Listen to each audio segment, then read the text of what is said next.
Hello everyone, how are you doing? This is MD Tech here with another quick tutorial. In today's tutorial, I'm going to show you guys how to resolve if you're having an issue with your Windows 11 firewall. So this should hopefully be a pretty straightforward tutorial, guys, and without further ado, let's go ahead and jump right into it. So the first thing you want to do is open up the search magnify icon down in your taskbar, and you want to search for services.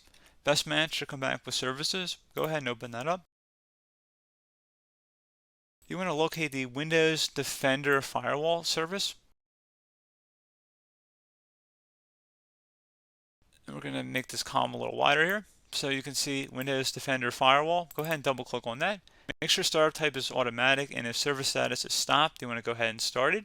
So again, pretty straightforward. Make sure it is turned on here. That is the very first thing I would recommend trying. Close out of here. Something else you can try as well would be to actually right click on the Windows Start button, and you want to select Settings.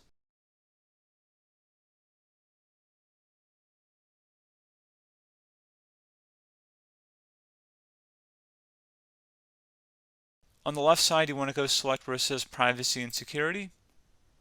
And on the right side, select Windows Security. You can actually search for this as well in the Start menu search.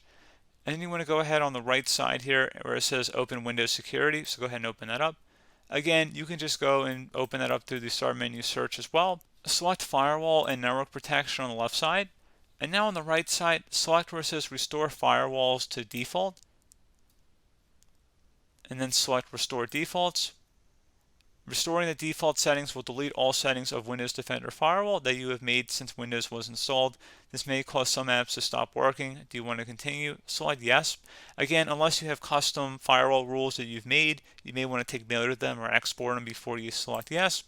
So go ahead and select that, and then you should be good to go. So pretty straightforward process, guys. Do hope I was able to help you out, and I do look forward to catching you all in the next tutorial. Goodbye.